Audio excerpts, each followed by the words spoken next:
Assalamualaikum warahmatullahi wabarakatuh.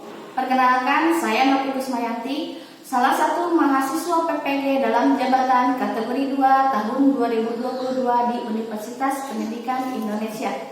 Pada kesempatan kali ini, saya akan melaksanakan kegiatan pembelajaran untuk memenuhi uji kinerja PPG dalam jabatan kategori 2 tahun 2022 dengan mengambil materi tentang konsep ketenagakerjaan di SMA Muhammadiyah Pangandaran. Untuk itu, saya memohon kepada dosen dan guru penilai untuk memberikan masukan dan bimbingannya terhadap video pembelajaran yang sudah saya buat ini. Berikut videonya.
Diberikan kesehatan oleh Allah Subhanahu wa taala agar kita bisa berangkat sekolah setiap hari dalam keadaan sehat dan penuh semangat ya.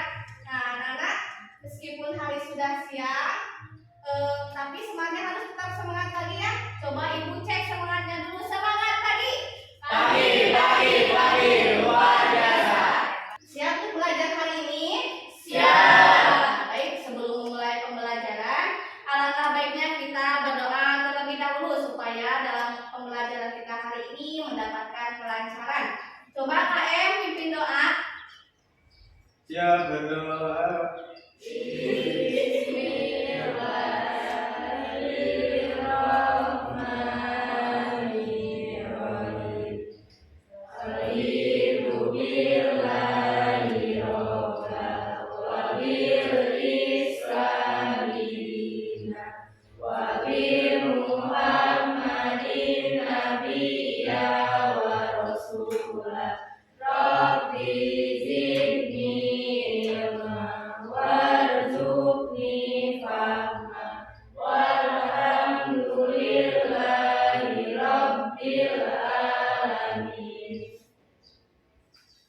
Terima kasih untuk KM.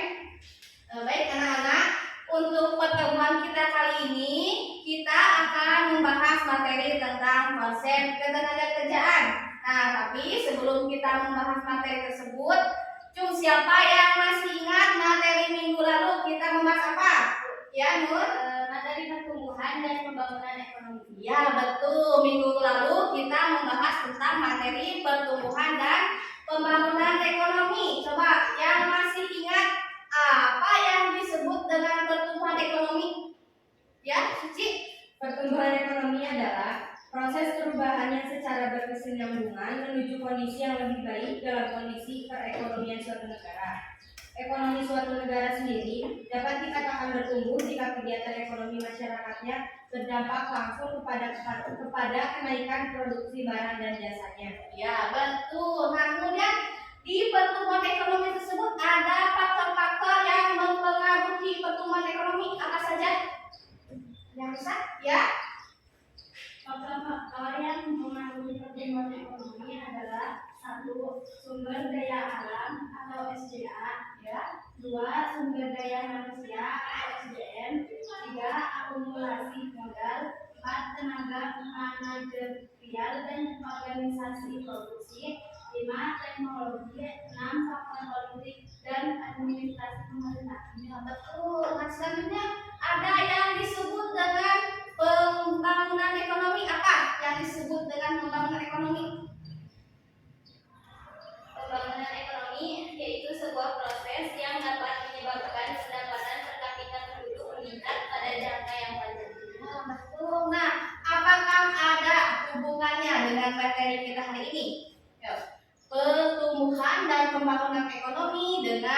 ketenaga kerjaan. Ada tidak hubungannya? Ada. Ada yang bisa nggak? Ya. Adanya peningkatan produktivitas tenaga kerja menjadi kontribusi utama penilaiannya pertumbuhan ke pembangunan ekonomi. Ketika pertumbuhan ekonomi naik, maka tenaga kerja yang terserap juga naik. Betul ya, jadi pertumbuhan dan pembangunan ekonomi itu jelas ya sangat berkaitan dengan materi kita hari ini, yaitu ketenaga kerjaan ya. Jadi di dalam suatu perekonomian suatu negara ya, tenaga kerja itu memiliki peran yang sangat penting, di mana kesejahteraan dan tingkat ekonomi suatu negara itu bisa kita lihat dari faktor tenaga kerjanya ya. Jadi jika ketenaga kerjaan di suatu negara itu naik atau meningkat, otomatis perekonomian juga akan meningkat ya. Nah, selanjutnya jika perekonomian suatu negara meningkat, akan berdampak kepada kesejahteraan rakyatnya sendiri ya. Jadi kesejahteraan rakyatnya itu akan meningkat juga ya. Dan dalam pembangunan ekonomi itu bukan tanggung jawab dari beberapa orang saja, atau juga bukan tanggung jawab dari beberapa kelompok ya, melainkan tanggung jawab dari seluruh bangsa. Coba kalian sebagai peserta didik, tanggung jawab kalian sebagai peserta didik dalam hal pembangunan apa? Ada yang tahu tidak? Coba ada yang bisa tanggung jawab dari kalian sebagai peserta didik dalam pembangunan apa? Ya, jaga hasil pembangunan dan juga menjaga kebersihan sekolah. Yang betul ya, contohnya itu menjaga hasil-hasil pembangunan apa?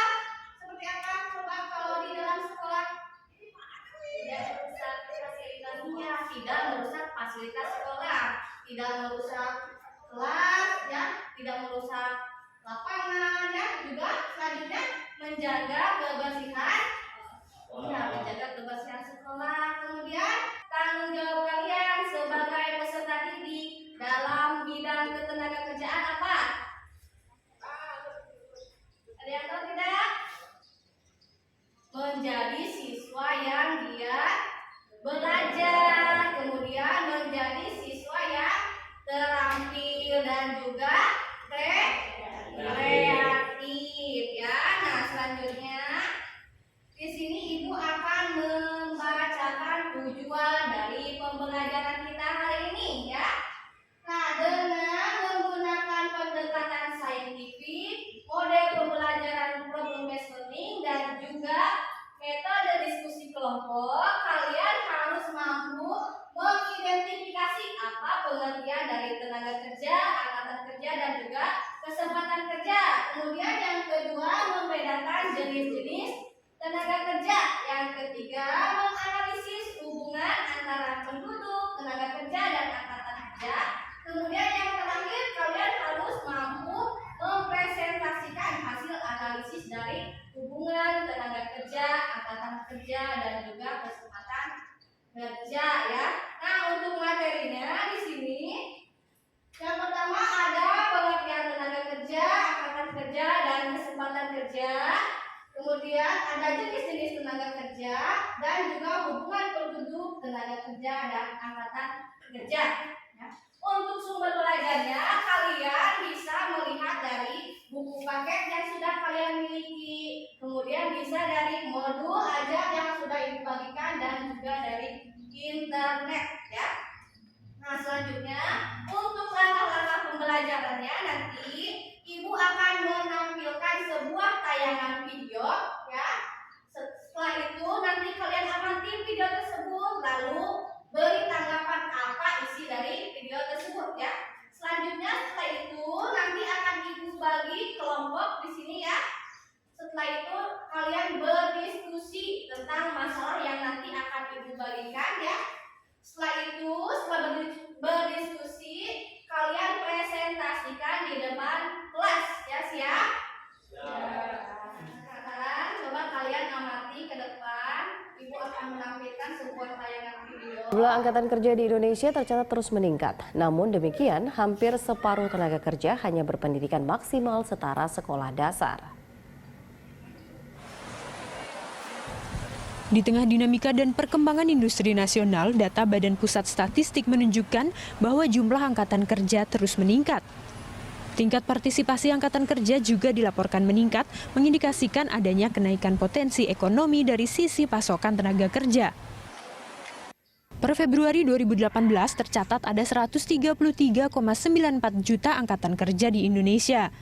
Ada kenaikan dari 128,06 juta pada Agustus 2017, 131,5 juta pada Februari 2017, dan 125,4 juta pada Agustus 2016. Ada penambahan hingga lebih dari 10 juta orang angkatan kerja sejak Agustus 2014. Sebanyak 53,1 juta orang atau 41,8% dari tenaga kerja di Indonesia hanya berpendidikan sekolah dasar atau bahkan di bawahnya. Sementara 22,8 juta orang atau 18% berpendidikan sekolah menengah pertama. Hanya 9,2% yang berpendidikan tingkat universitas dan 2,75% dengan pendidikan D1, D2, atau D3. Dari segi efisiensi pasar tenaga kerja, Swiss tercatat menjadi negara dengan tingkat efisiensi paling tinggi di dunia. Singapura, Amerika Serikat, Hong Kong, dan Selandia Baru berturut-turut ada di peringkat 2 hingga 5. Indonesia berada di peringkat 96, tertinggal dari Thailand yang berada di posisi 65, Vietnam peringkat 57, Kamboja 48, Brunei 47, Laos 36, dan Malaysia peringkat 26.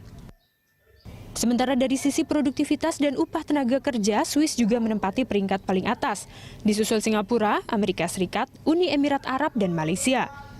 Indonesia tercatat berada di peringkat 22, lebih baik dibandingkan Filipina di peringkat 43, Laos 45, Thailand 47, Kamboja 64, dan Brunei di posisi ke-67. Nah, berdasarkan video tersebut, apa isi video yang sudah kalian lihat? Siapa yang bisa? Ya, apa? Jumlah angkatan kerja yang terus meningkat di Indonesia dengan tingkat pendidikan sebagian besar hanya sampai tingkat SD dengan persentase 42%. Nah, betul. Ada lagi yang ingin menambahkan? Ya. Indonesia berada di tingkat 96 dari berbagai negara dalam efisiensi pasar tenaga kerja. Ya. Ada lagi yang mau menambahkan? Ya. Bisa? Dari produktivitas dan upah tenaga kerja di Indonesia berada di peringkat 22. Ya, betul. Jadi isi video tersebut adalah bercerita tentang angkatan kerja yang semakin meningkat dan rata-rata sebagian besar itu hanya lulusan SD. Berapa persen tadi? 42% ya, hampir setengahnya ya. Nah, Ibu akan membagi kelompok. Silakan lihat untuk kelompok 1, kelompok 2, dan kelompok 3. Sekarang berbuku sesuai kelompoknya masing-masing.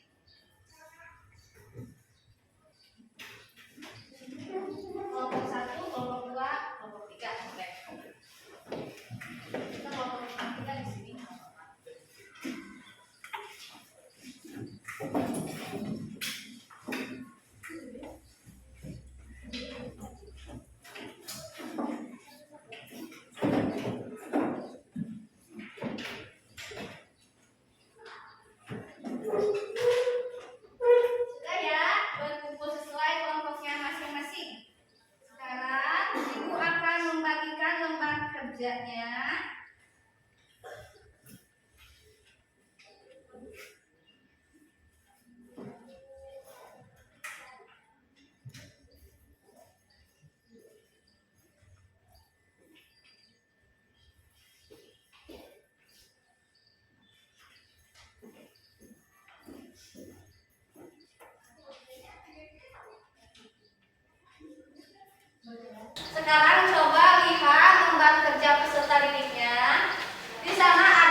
pertama tanggung jawabnya dan juga percaya diri kalian dalam mengerjakan soalnya ya. Silakan dikerjakan waktunya 30 menit.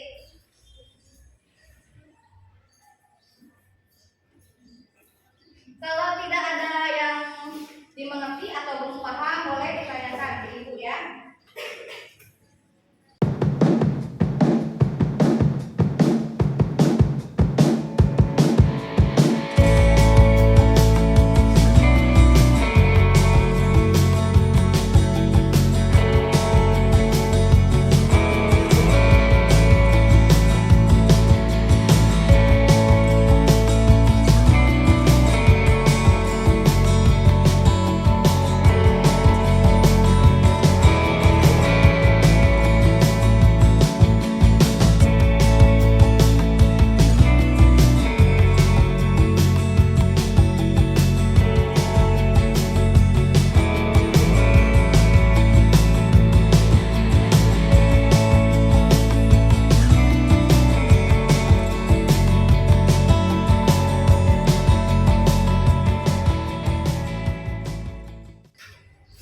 Sudah selesai? Sudah. Ya. Siapa yang mau tampil pertama? Kelompok 1? Mana? Silakan kelompok 1.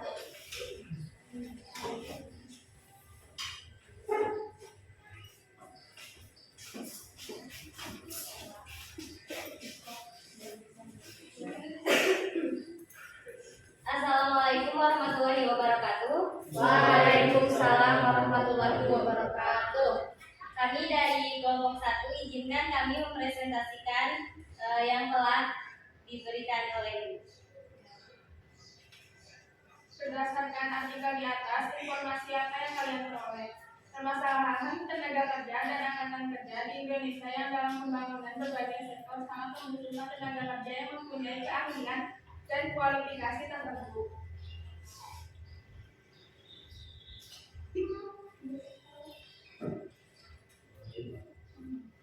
Dua, kejadian-kejadian apa yang bergambar berdasarkan artikel di atas, kita sebutkan penyebabnya. Nah, jumlah angkatan kerja yang tidak seimbang dengan kesempatan kerja penyebabnya, lapangan pekerjaan yang sedikit dan sumber daya manusia yang lemah. B, banyaknya pengangguran penyebabnya, jumlah penduduk yang besar ditambah dengan tingginya laju pertumbuhan penduduk. C, mutu tenaga kerja yang relatif rendah, penyebabnya rendahnya tempat pendidikan seseorang. D, sumber daya alam yang belum dikelola dan dimanfaatkan secara maksimal di daerah tertentu, penyebabnya persebaran tenaga kerja yang tidak merata. Yang ketiga, jelaskan pengertian dari ketenaga kerjaan, tenaga kerja, angkatan kerja, dan kesempatan kerja menurut pendapatmu. 1. Ketenaga kerjaan adalah segala hal yang berhubungan dengan tenaga kerja pada waktu sebelum, selama, dan sesudah masa kerja. 2. Tenaga kerja adalah setiap orang yang mampu melakukan pekerjaan guna menghasilkan barang atau jasa baik untuk memenuhi kebutuhan sendiri maupun masyarakat. 3. Angkatan kerja adalah penduduk dalam usia kerja 15 tahun sampai 64 tahun, baik yang bekerja maupun tidak bekerja. Yang keempat, kesadaran kerja adalah suatu keadaan yang menggambarkan tersedianya lapangan kerja yang siap diisi oleh pencari kerja.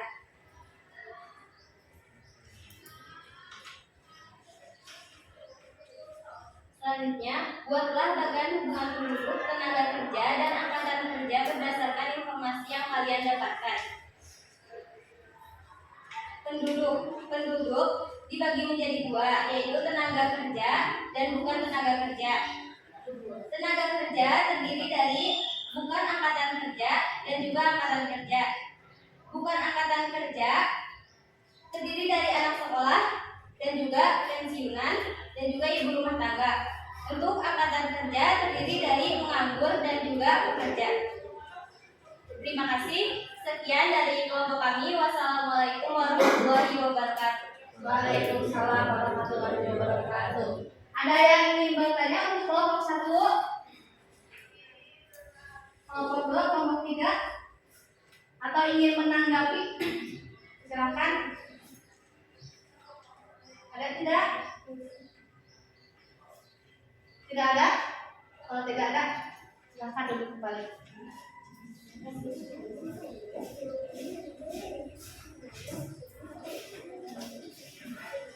Ya, jadi dalam presentasi ini ada penilaian juga ya. Di antaranya ada keterampilan menjawab jika ada rekannya yang bertanya, kemudian kesesuaian jawaban dan soal ya berdasarkan artikel tersebut, kemudian keberanian tampil di depan dan kemampuan berbicaranya ya. Untuk selanjutnya siapa yang mau tampil? Mau membuat silakan. Assalamualaikum warahmatullahi wabarakatuh. Waalaikumsalam warahmatullahi wabarakatuh. Kami dari kelompok 2 akan mempresentasikan hasil diskusi kami.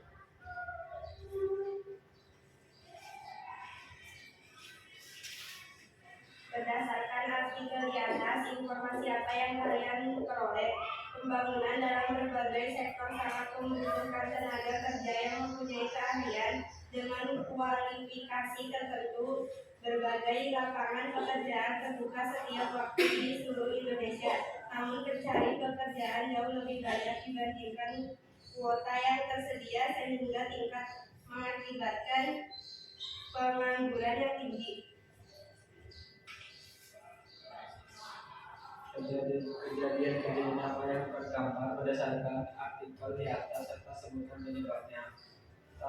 Pencarian pekerjaan jauh lebih banyak dibandingkan dengan jumlah lapangan pekerjaan. Penyebabnya pendidikan sumber daya manusia itu sendiri. Banyaknya pengangguran penyebabnya jumlah PDDK yang besar ditambah dengan tingginya laju pertumbuhan penduduk. 3. Mutu tenaga kerja yang relatif rendah penyebabnya rendahnya tingkat pendidikan seseorang. 4. Sumber daya alam yang belum dikelola dan dimanfaatkan secara maksimal di daerah tertentu penyebab persebaran tenaga kerja yang tidak merata. 3. Jelaskan pengertian dari ketenaga kerja, angkatan kerja, dan kesempatan kerja menurut pendapatmu. 1. Gerakan kerja adalah segala hal yang berhubungan dengan tenaga kerja pada waktu sebelum, selama, dan sesudah masa kerja. 2. Tenaga kerja adalah setiap orang yang mampu melakukan pekerjaan guna menghasilkan barang atau jasa baik untuk memenuhi kebutuhan sendiri maupun masyarakat. 3. Angkatan kerja adalah penduduk dalam usia kerja 15 sampai 64 tahun, baik yang bekerja maupun tidak. 4. Kesempatan kerja adalah suatu keadaan yang menggambarkan tersedianya lapangan kerja yang siap diisi oleh pencari kerja.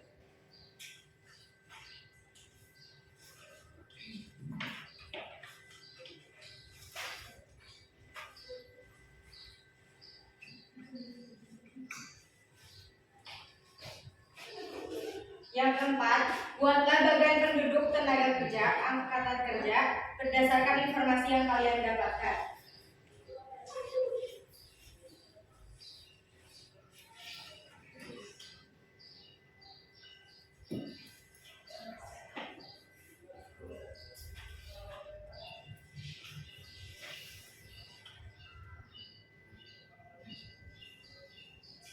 Berdasarkan bagian di samping, bagiannya yaitu yang pertama penduduk. Penduduk dibagi menjadi 2, yaitu tenaga kerja dan bukan tenaga kerja.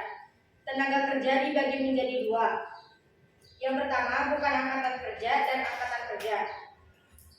Bukan angkatan kerja dibagi lagi menjadi 3, yaitu anak sekolah, pensiunan, dan ibu rumah tangga. Untuk angkatan kerja dibagi menjadi 2, yaitu menganggur dan pekerja. Mungkin ada yang mau ditanyakan dari teman-teman? Silakan yang bertanya. Ya. Sebutkan contoh profesi dan jenis tenaga kerja tidak terlatih dan juga tidak terdidik. Untuk yang ditanyakan, jawabannya yaitu seperti buruh, tukang sapu, tukang tukang cuci, kuli bangunan, asisten rumah tangga, dan lain-lainnya. Sudah cukup jawabannya? Ada lagi yang ingin bertanya? Sudah cukup? Yes. Sekian dari kelompok kami. Wassalamualaikum warahmatullahi wabarakatuh. Waalaikumsalam warahmatullahi wabarakatuh. Kelompok selanjutnya. Assalamualaikum warahmatullahi wabarakatuh. Waalaikumsalam warahmatullahi wabarakatuh. Kami di sini akan mempresentasikan hasil diskusi tentang ketenaga kerjaan. Ketiga, jelaskan pengertian dari ketenaga kerjaan, tenaga kerja, angkatan kerja, dan kesempatan kerja menurut pendapat. Dan pekerja. Di sini ada yang ditanyakan teman-teman. Dalam hubungan penduduk, tenaga kerja, angkatan kerja, dan pengangguran, ada yang dimaksud dengan setengah menganggur. Coba jelaskan apa yang dimaksud dengan setengah menganggur itu. Seorang pekerja yang bekerja tetapi tidak memenuhi kriteria pekerja penuh, di mana jika pekerja penuh itu memiliki waktu atau jam kerja minimal 40 jam per minggu, sedangkan setengah menganggur kurang dari 40 jam. Contohnya para freelancer atau pekerja lepas. Sudah cukup jawabannya? Sudah. Sekian dari kelompok kami. Wassalamualaikum warahmatullahi wabarakatuh. Waalaikumsalam warahmatullahi wabarakatuh. Ya, alhamdulillah semua kelompok sudah tampil ya. Terima kasih, boleh tepuk tangan untuk semuanya. Jadi untuk kelompok 1, kelompok 2, dan kelompok 3 sudah cukup baik ya. Namun tadi untuk kelompok 1 pada saat presentasi intonasinya kurang terdengar ya. Pada saat presentasi untuk kelompok 2, kelompok 3 sudah bagus. Kemudian tadi pada saat diskusi juga sudah baik, kerjasamanya ada. Kemudian tanggung jawab terhadap soal yang sudah dikerjakan semua ya. Ya, terima kasih. Nah, sampai sini ada yang masih belum paham atau belum dimengerti atau sudah cukup? Sudah cukup mengerti? Ya, baik. Ibu akan menjelaskan sedikit ya. Nah, di sini ada pengertian ketenagakerjaan, kesempatan kerja, tenaga kerja, dan angkatan kerja ya. Sudah kalian tahu ya. Ketenagakerjaan itu merupakan segala sesuatu yang berkaitan dengan pekerja, ya, baik menyangkut hal-hal yang ada sebelum masa kerja, selama masa kerja, dan juga sesudah masa kerja. Kemudian tenaga kerja di sini adalah setiap orang yang mampu melakukan pekerjaan dengan menghasilkan barang jasa untuk memenuhi kebutuhan. Kemudian ada angkatan kerja. Di sini adalah penduduk dalam usia kerja, yaitu 15 sampai 64 tahun ya, baik yang bekerja maupun yang tidak bekerja. Selanjutnya kesempatan kerja merupakan lapangan kerja atau lowongan kerja yang tersedia bagi angkatan kerja. Nah, selanjutnya di sini ada jenis-jenis tenaga kerja.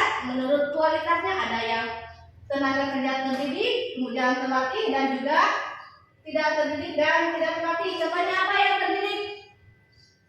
Orang yang mempunyai pekerjaan menurut pendidikannya, contohnya dokter, guru, ya. Nah, dari materi ini siapa yang bisa memberikan kesimpulan? Tuh, ya, Ayo. Kesimpulan yang bisa saya peroleh ya. Jadi tenaga kerja atau sumber daya manusia merupakan modal yang sangat dominan dalam menyukseskan program pembangunan. Masalah ketenaga kerjaan semakin kompleks seiring bertambahnya jumlah penduduk. Dia memerlukan perhatian serius dari berbagai pihak. Ya, terima kasih. Betul ya. Nah, apakah pembelajaran hari ini menyenangkan? Membosankan? Terima kasih ya, mudah-mudahan untuk pembelajaran selanjutnya Ibu bisa memberikan pembelajaran yang lebih menarik lagi ya. Nah, sekarang untuk mengetahui pemahaman kalian tentang materi kita hari ini tentang ketenaga kerjaan, Ibu sudah membagikan link Google Form di grup. Coba dibuka handphonenya.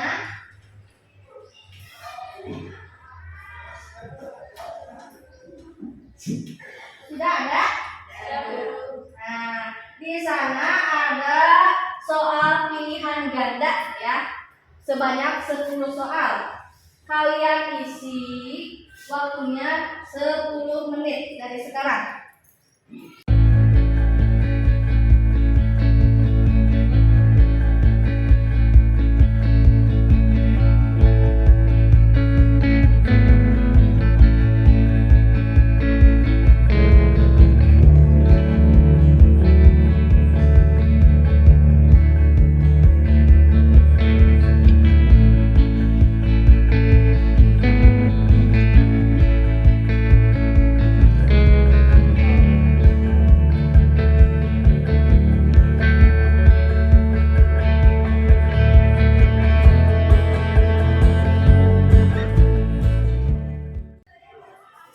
Sudah ya? Waktunya habis? Sudah masuk semua? Alhamdulillah ya, nilainya tidak ada yang di bawah 70. Boleh tepuk tangan dulu. Ya baik, mungkin untuk pembelajaran kita hari ini cukup sekian ya. Untuk pembelajaran selanjutnya kita akan membahas tentang materi masalah ketenagakerjaan. Ya, boleh dibaca dulu, dibuka dulu bukunya ya tentang masalah ketenagakerjaan. Nah, yang marilah kita ucapkan hamdalah bersama-sama. Alhamdulillahirabbil alamin. Ya, coba KM bikin doa. Sebelum mulai angkat kerja kita berdoa dulu. Berdoa dimulai. Bismillah.